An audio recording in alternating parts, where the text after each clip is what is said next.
Welcome back to a fulfilled short.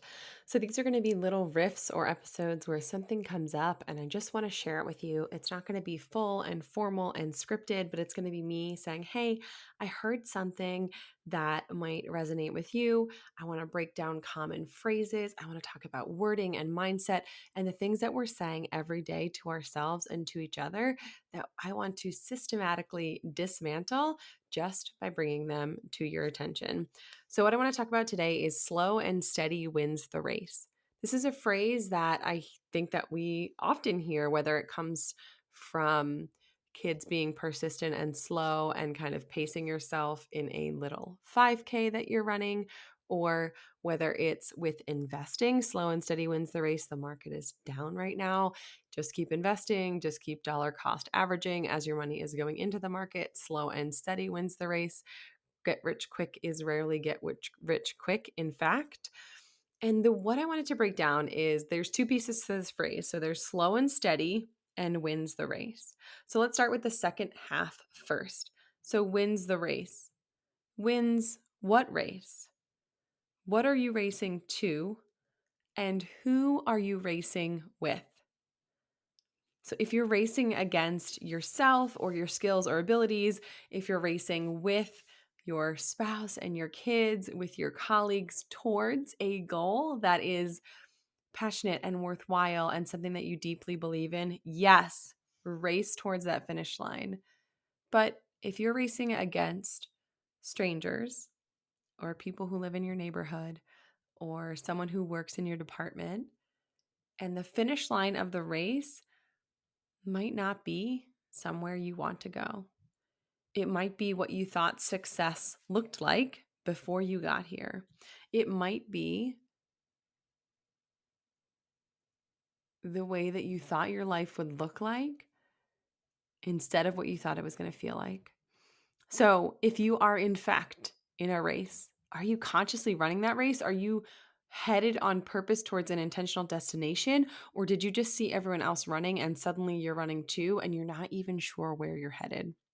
So, if you're not sure where you're headed, you are not alone. It is easy to get swept up in the society, in this herd mentality, and everyone is doing it. So, it seems like it's the thing to do. So, do you want to be racing?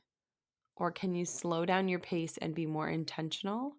And what is your finish line? What are you running towards? Or what are you running from? Are you afraid of something? Are you trying to leave something behind that you're running from that you haven't unpacked and worked through yet? The next is this idea that slow and steady is the best way to get there. So the words that we use are so powerful. And I think a lot of these riffs are going to be unpacking the words that we use, the connotation of those words, the emotions that those words evoke in us as we're saying them. So slow and steady wins the race, right? There's a story about the tortoise and the hare takes off running, and the tortoise just keeps going and going and going. And absolutely, a tortoise is slow and he is steady and he keeps going and going and going. And in that way, it is good and inspiring to keep showing up and to keep persisting despite challenges or obstacles that may come about. But if you're saying slow and steady wins the race and slow and steady is the way that you want to live your life, you're missing the opportunity to say, this could be fast and flexible. This could be slow and unsteady, and that's okay because forward progress is forward progress, and it doesn't have to be one foot in front of the other. It's not a linear path. Sometimes you take steps forward and then you get knocked back and you get up and you try a different way around or a different strategy. You don't just keep plodding on if what you're doing hasn't been working. Or what if you go medium speed and it feels easy? So to me, slow and steady, when I hear slow and steady, it evokes this feeling of it being a slow and almost painful process that you just keep going and going and going. But what if in your life you want things to be quick and efficient and easy? So maybe instead of slow and steady, you say efficient and easy wins the race. When you can do things efficiently and effectively in a short amount of time in a way that feels easy to you because you're using your unique skills and abilities to the best of your ability, that to me feels more exciting. I want things to be efficient and easy. I want to be efficient and effective. I want them to be efficient and fun. So I want you to decide on a phrase instead of slow and steady wins the race.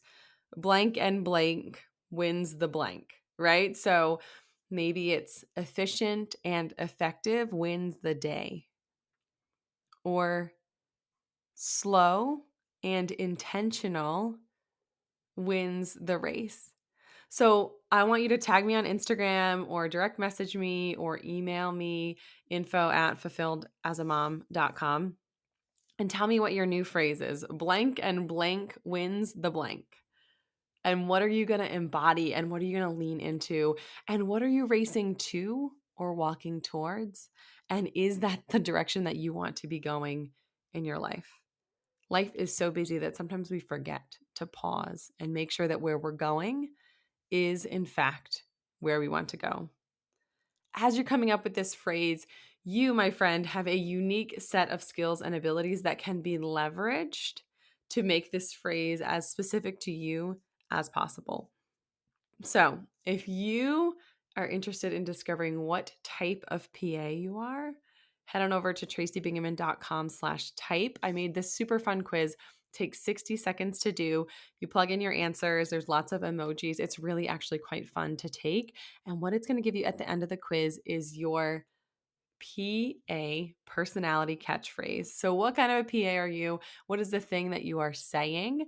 They are medical specific results. They're really fun. And it's just going to be a reminder of why you are uniquely qualified to say, I don't want to be slow and steady. I want to be fast and flexible as I go about my day. So tag me on Instagram at Mrs. Tracy Bingaman or at Fulfilled as a Mom podcast.